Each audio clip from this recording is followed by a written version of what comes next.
Hi dear friends, welcome to the CSIS Learners Academy. The topic that we are going to discuss today is very important with respect to the upcoming exams, especially in the paper of current affairs and in the paper of English essay as well.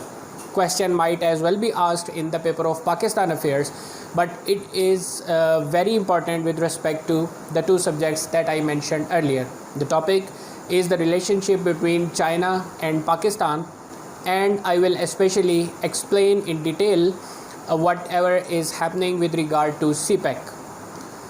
For the ease of understanding and to making this lecture a compact one, I have maintained 25 points. This is a kind of timeline which will explain the relationship between both countries, and then we will move to the next topic, which is CPEC. The first 15 points will talk about the general relationship between Pakistan and China, whereas the next 10 points will be discussing the achievements or the important events related to CPEC. So point number one is the establishment of the relationship. The diplomatic relationship between two countries was established in the year 1951. Pakistan got independence in 1947, whereas China became the Republic of China as a country that we know today in the year 1949 after the Civil War. 1955 was the first visit of the Prime Minister of China to Pakistan. Therefore, in the year 1956, the Prime Minister of Pakistan, Hussain Shahid Suhrawardi, visited China. In the initial stages of the development of this relationship, as China was a communist country, whereas Pakistan was a partner of United States, you can say that it was a capitalist country in those days. So the relationship was not so friendly as it should have been.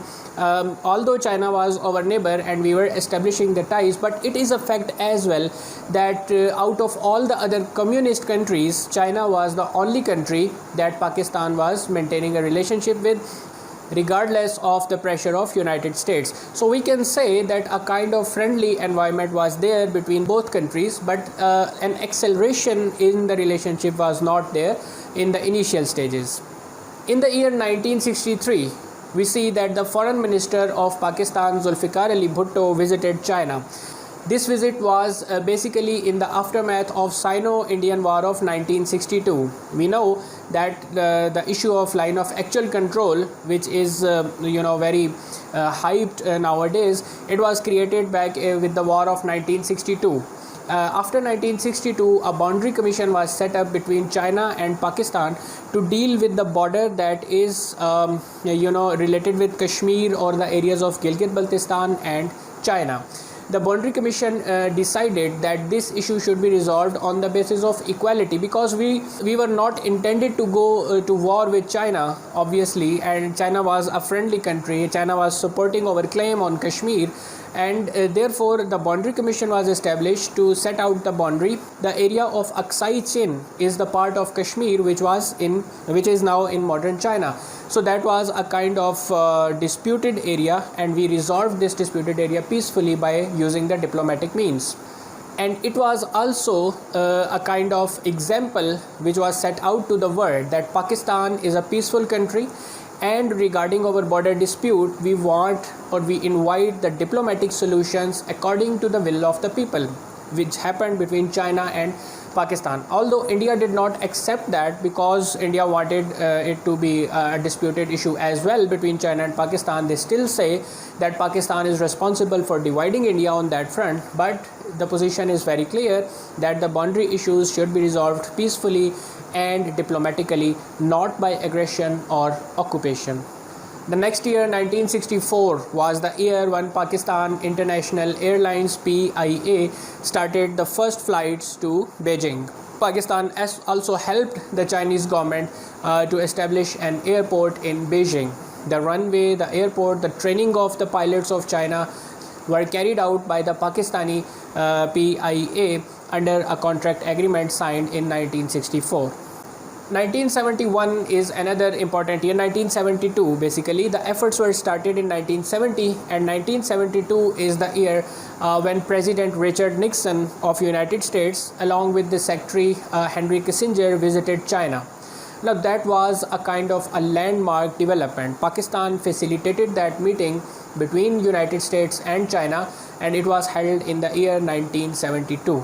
So the diplomatic relation, we can say the diplomatic value of China was emerged, and a communist country which was a kind of a locked country, it started to open up its economy to the international community, and it started to participate in the overall international affairs. In the year 1978, the Karakoram Highway was officially opened. It is known as N35 in Pakistan.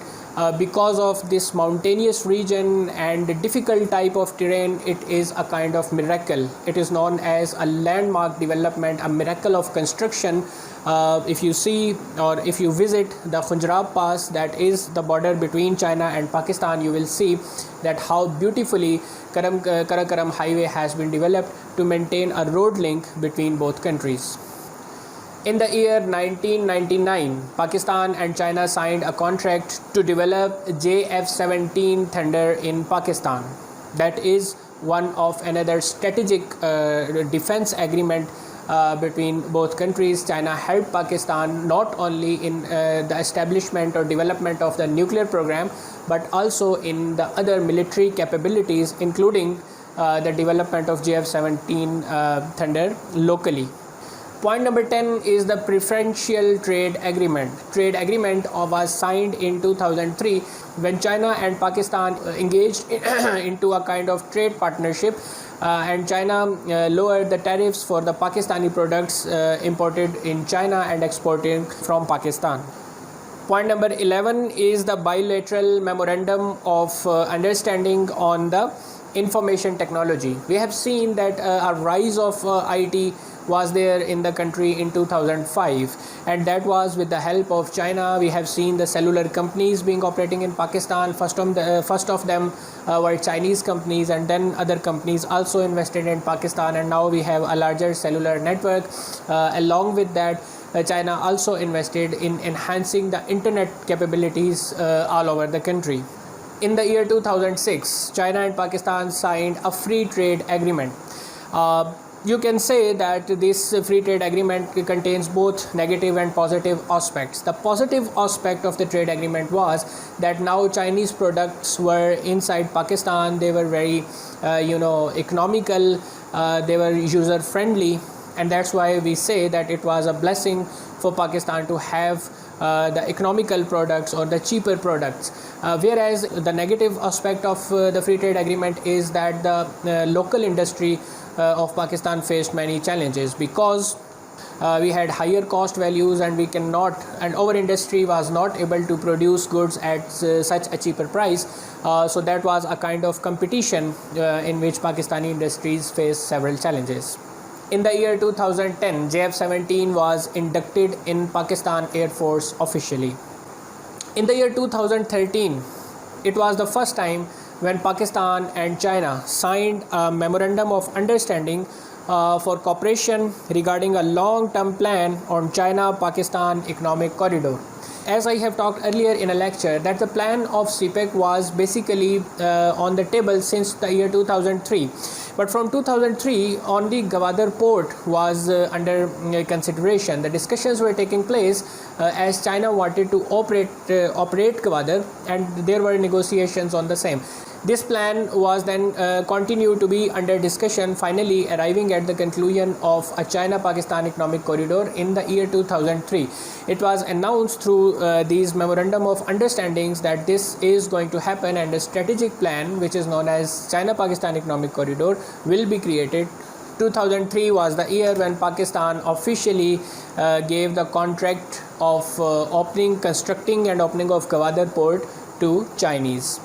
In the year 2014, China and Pakistan agreed for the construction of a 27-kilometer orange train in Lahore. And finally, it was the year 2015 when President Xi Jinping of China visited Pakistan and met with the Prime Minister Nawaz Sharif. So here we see that there were 50 agreements in infrastructure, energy and industrial development. It is also known as the Year of Friendly Exchanges. It is also celebrated as a landmark achievement because The trade between two countries had reached $16 billion. And finally, CPEC was announced, which was going to be a railroad project between China and Pakistan amounting to $46 billion in the initial stages, which now has reached an amount of $62 billion. In the year 2018, CPEC entered second phase, and the free trade agreement, which was signed in 2006, also entered into a second phase. In 2018, the same year, we see the groundbreaking of Rashakai Special Economic Zone, and Pakistan also launched a remote sensing satellite 1, which is known as PRSS-1 from China's satellite center. In the year 2019, Allama Iqbal Industrial City M3 Faisalabad Special Economic Zone, and in the year 2019, Pakistan hosts the third China-Afghanistan-Pakistan trilateral foreign minister dialogue in Islamabad. This is a kind of latest event, and the third meeting has been convened in 2019. Pakistan, China and Afghanistan are working toward curbing the terrorism in this region. And now we will talk about CPEC. CPEC, China-Pakistan Economic Corridor, is basically a railroad project. It comprises of almost 32 kilometers of a railroad project linking Gwadar port city in Pakistan to Kashgar, the southern city of China. Initially, when it was announced in the year 2015, the expected amount or the expected expenditure on the project was $46 billion, but now it has raised to $62 billion. Some of the projects of CPEC were known as the early harvest projects. The early harvest projects included the much required rail and road network. Road network was included, rail was not included at that stage, and we have seen the construction of motorways all around Pakistan linking different cities. Initially, three routes were proposed, known as the eastern route, the central route and the western routes of CPEC. The basic purpose of these routes are to engage all the country in this development process, which is going to happen at a very fast pace. So, other than the road projects, the early harvest projects also included the energy projects, and we have seen that Chinese invested in the energy projects, whether it was in the form of wind energy, thermal energy, hydel energy, and especially the coal power generated plants. The basic motive of the early harvest projects was to stabilize the Pakistani economy and to help Pakistan to get out of the energy crisis and to focus on the development of the projects of CPEC. The next important thing is the development of Gwadar city. A housing society is being planned at Gwadar. There is going to be a Chinese-Pakistan Friendship Hospital with the capacity of 300 bed, and an international airport is being constructed in Gwadar, and there is going to be an express highway which will link Gwadar not only to the western route going towards Kashgar, but to the eastern routes towards Karachi as well. The next point is the telecommunication link. Currently, the telecommunication setup of Pakistan is linked with CMEV3. CMEV3 is a kind of underground cable network through which the South Asian countries are connected with the Europe. So this will be replaced by a Chinese project of laying fiber optics. The fiber optics cable has already been laid from Kashgar to Rawalpindi, and it will be extended towards Gwadar as well. This will provide an opportunity of a high-speed internet, and it is also safe from the risks of hacking and other kind of cybercrime, because Pakistan will entirely shift its telecommunication network to the Chinese cable instead of CMEV3. The phase 2 of CPEC has been inaugurated. The Chinese Prime Minister is expected to visit Pakistan soon, and in that visit he will announce the second phase. It is expected that he will announce the second phase of CPEC. The second phase is primarily focused on the agriculture project, and another project which has been included is the construction of ML1. ML1 is kind of a very important project for Pakistan, especially in the current situation of crisis, because this will help Pakistani economy create several job opportunities. Especially, it is expected that Pakistan steel mills will rise once again.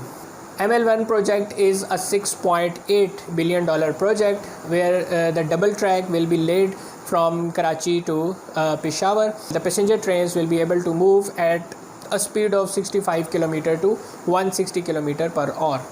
Moreover, 9 special economic zones have also been announced. You can see that these are the 9 special economic zones where there would be a boost in economic activity because the prices of taxes will be lower, or there will be no taxes in these industrial zones.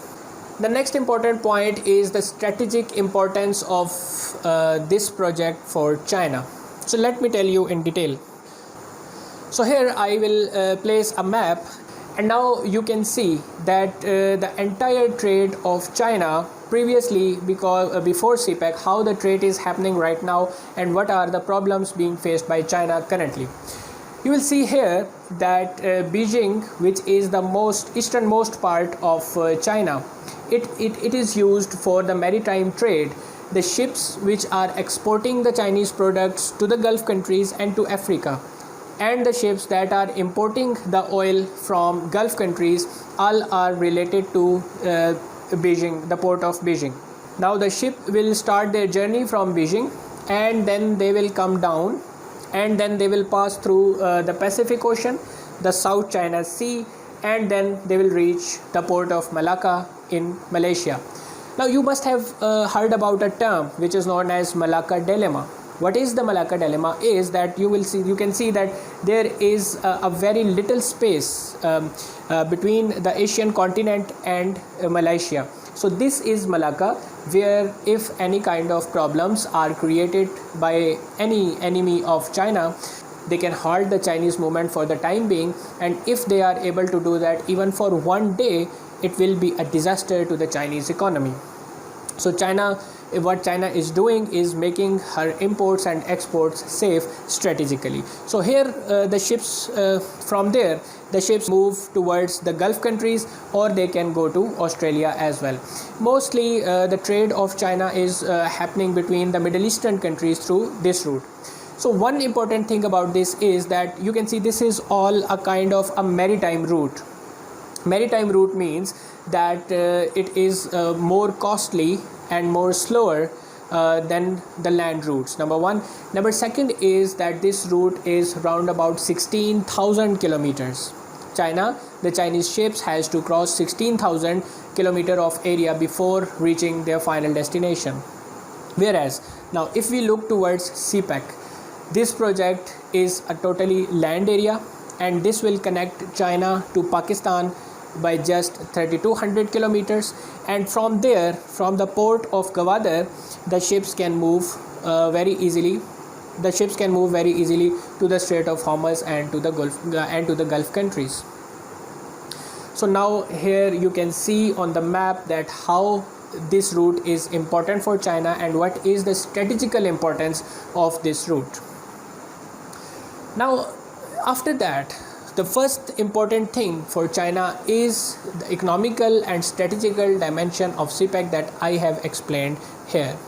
The second important thing is that if you look towards the map of China is a country, and if we divide China into two parts, Eastern China and Western China, you will see that as Eastern China, all of the development is in Eastern China, and Western China is a kind of empty land. There is a different kind of terrains. People do not live here. There is no kind of economic activity at this. So through this plan, because when Gwadar will be connected with Kashgar, you will see that Western China will be developed. So here is the economical dimension, and another strategical dimension of this project is that the influence of China in the Indian Ocean will grow. That is something which India is concerned about. We have seen the influence of China in the Pacific Ocean in the case of South China Sea, but they were not so much active in the Indian Ocean. Now with this port, China is also building a military capability, a naval base in Gwadar. Therefore, it is evident that China China has to focus on their trade. Their imports and exports are no safer without the naval base. So this is disturbing the balance in Indian Ocean. India, which was always kind of in an hallucination that they are the owner of Indian Ocean, but now that hallucination is being hit hard by China by the initiation of this project. Secondly, we have seen that China has invested a huge amount, $400 billion with Iran. But the most important thing is Strait of Hormuz. The Strait of Hormuz is very important with respect to the maritime trade all around the world. We can say that more than 20% of the overall maritime trade, the ships have to pass through the Strait of Hormuz. Strait of Hormuz is under control of Iran, and recently several issues have also been initiated on the Strait of Hormuz. The Iranian President Hassan Rouhani also announced an initiative of hope for the safeguard of Strait of Hormuz. Now the Chinese huge investment of $400 billion obviously rings the bell.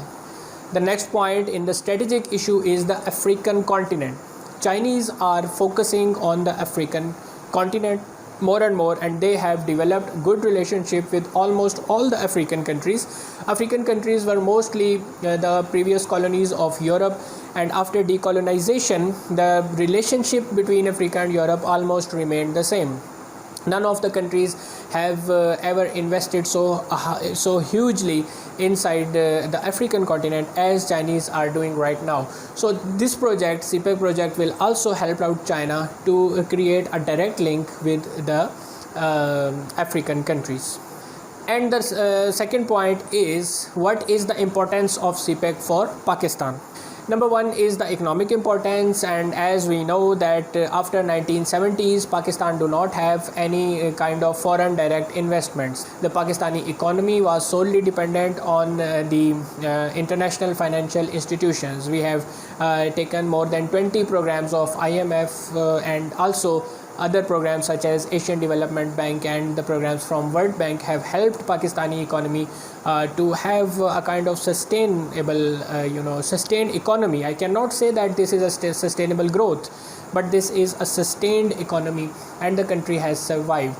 But there was no foreign direct investment in the country before CPEC. So this is a kind of massive investment of $62 billion, which will also result in other economic activities, the boost of other economic activities related to the project. And the second thing is that Pakistan was facing an acute energy shortages before this project. We all are aware of the fact that Pakistan was facing energy crisis in the shape of electricity and gas. But these projects, the early harvest projects, were included in CPEC to deal with this dilemma in the first stage.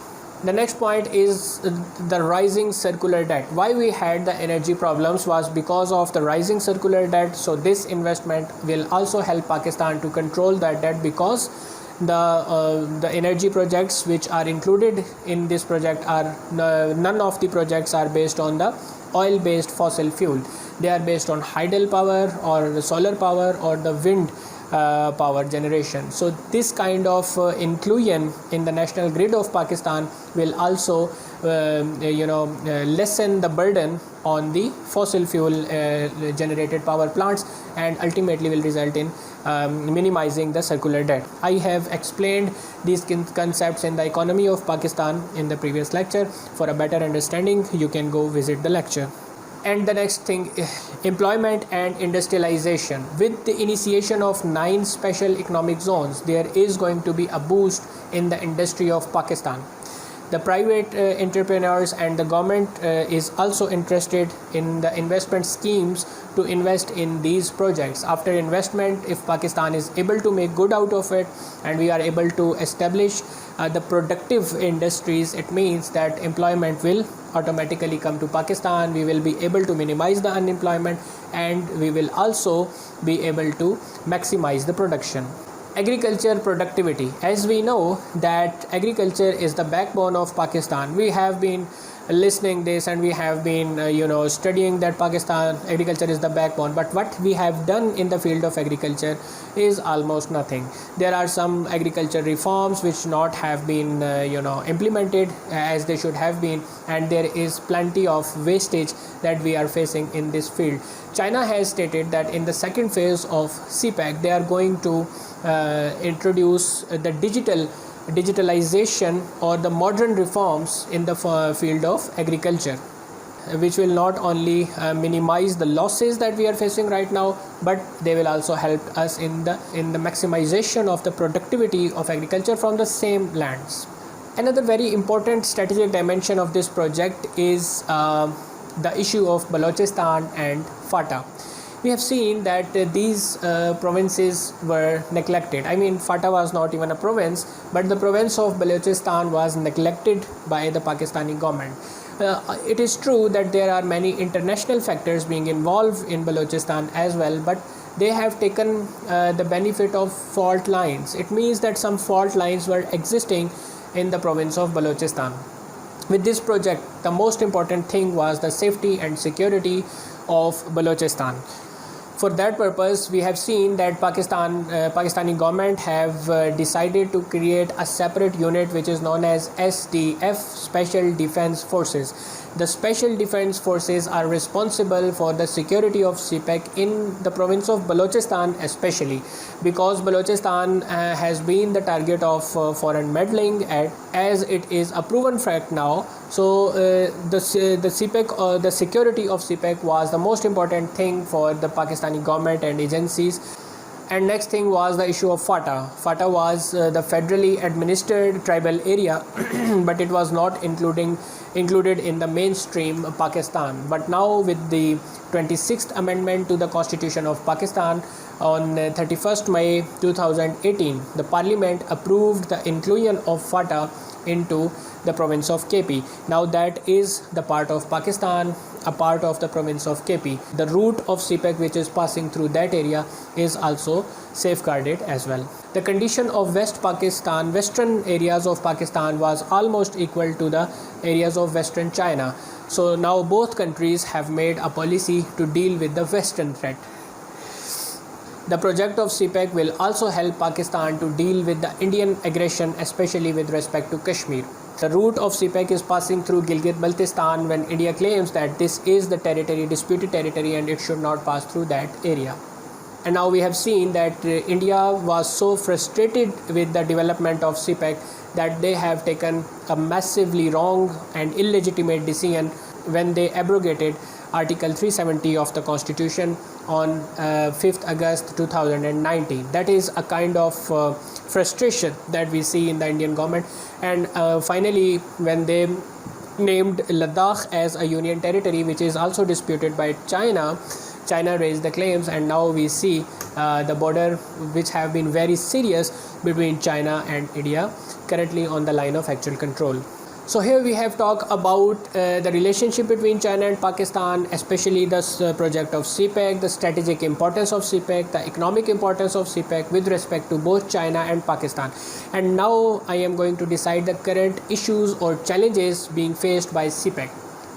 Generally a question can be asked on the project, CPEC the project, but I think that the more important thing is what is currently happening with respect to CPEC, and it can be asked in the papers. So I think that I might have bored you a little, but I need a few moments more to conclude the lecture by giving what is happening currently. Number one is the statement of American administration, which was given in 2017, and America stated that American national security strategy of the United States of America declared China's trade and economic policies as a major threat to US. That is the initiation of the current Cold War.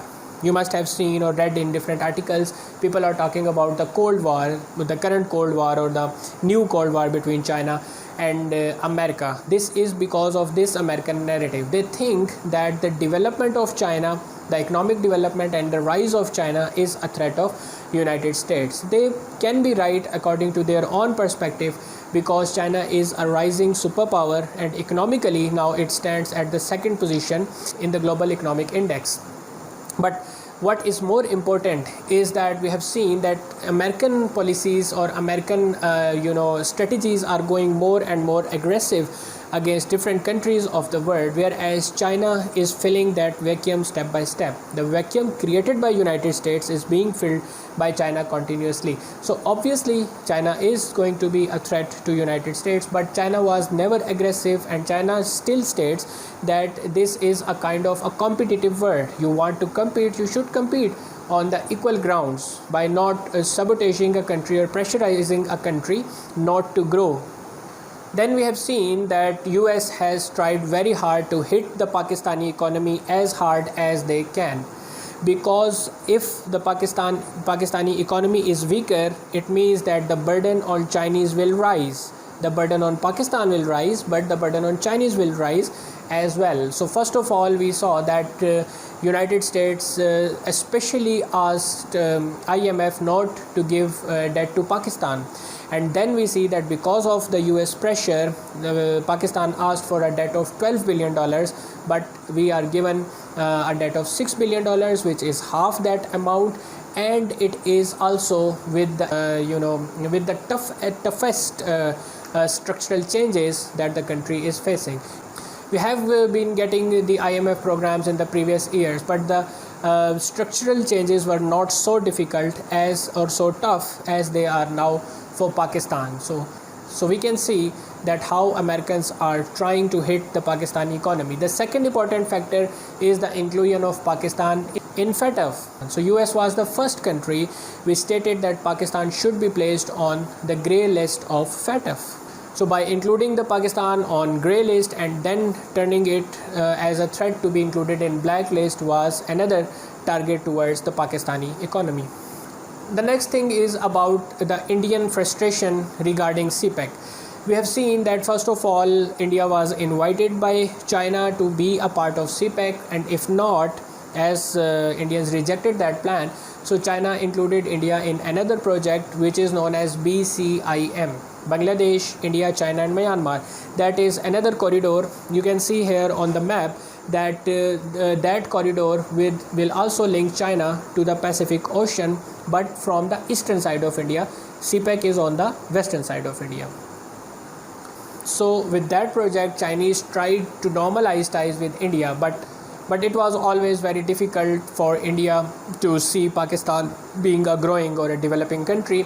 Therefore, they rejected all the Chinese plans. So first of all, the issue that India raised was the issue of Gilgit-Baltistan. They stated that Gilgit-Baltistan is a disputed territory and that CPEC is passing through a disputed territory. So China should reconsider this plan.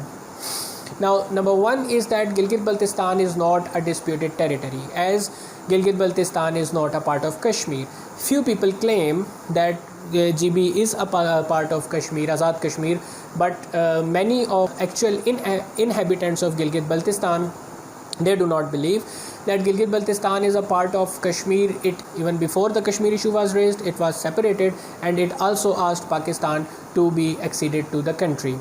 So the government of Pakistan is trying now to have a plebiscite, and if people of Gilgit-Baltistan wish to be a part of Pakistan, it will be made a province.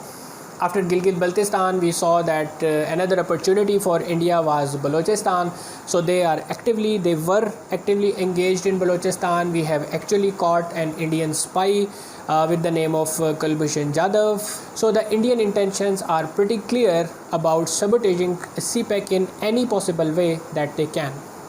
India also invested, after CPEC we have seen that India also invested in Chabahar port of Iran. They made a contract with Iran to be engaged in Chabahar. Chabahar port is almost 70 nautical miles from CPEC, but the problem with Chabahar is that it is not a deep port. It means that the bigger ship cannot dock at Chabahar, number one. Number second is that India is not a reliable partner. After this Chabahar port, when India was invited by Saudi Arabia, and Saudi Arabia wanted to install a $100 billion oil refinery in India, India agreed to that, regardless of the fact that Iran was not happy about this contract, but they continued with that contract, number one. And number second is the behavior of India with respect to Iran nuclear deal, JCPOA, Joint Comprehensive Plan of Action.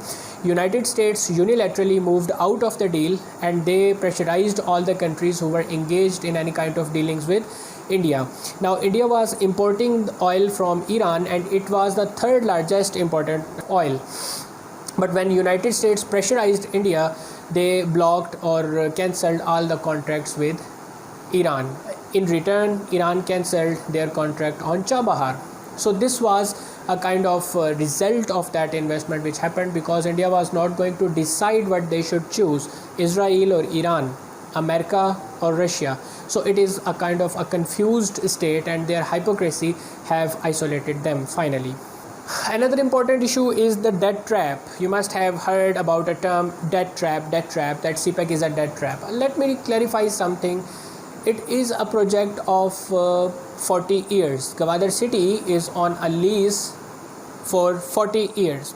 So $62 billion being paid to a country for 40 years means round about $1.2 billion per annum.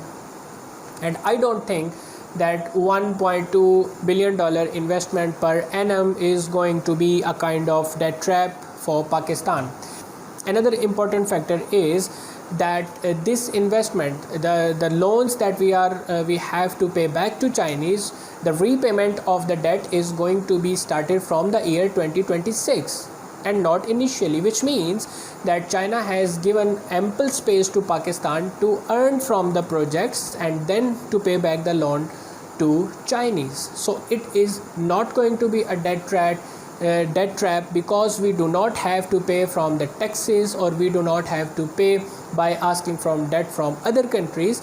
We can earn from the projects of CPEC and then we can pay back the loan. Most recently, another case have been surfaced which is known as the Asim Bajwa case. But what is the issue? The issue is to target CPEC. CPEC authority was created in 2019 with an ordinance, and Major General Asim Salim Bajwa was appointed the chairman of that authority. So what they want right now, attack CPEC with all possible measures. That was one of the measures. And the last point is the internal unrest. You must have seen that an APC has happened almost 4 to 5 days ago, that I have explained what happened in APC and what was the narrative of the opposition that we have heard. It was the first time when absconder Nawaz Sharif has not stated that we are against Imran Khan. He has changed his narrative completely and he has stated we are against those who helped Imran Khan to get to power. It means he was targeting establishment happening. So all of this is happening with respect to the project of CPEC, with respect to the strategic implications. And unfortunately, this is not the only thing. We have seen the issue of Saudi Arabia. Saudi Arabia is also getting very close as it is a part of the American bloc, the US-Israeli bloc. Therefore, Saudi Arabia is putting another pressure on Pakistan with respect to CPEC. Now, after the statement of Shah Mahmood Qureshi that if Saudi Arabia is not going to stand with Pakistan on the issue of Kashmir, we have the other bloc which contains the country who are ready to stand with Pakistan. Upon this kind of complaint, the behavior of Saudi Arabia was evident. And now the current policy of Saudi Arabia is a threefold policy. Number one is to activate the sectarian clashes as we are witnessing right now. And number second is to activate the pro-Israeli lobby inside Pakistan, which you will see in the coming days. And number third is the activation of Islamic organization.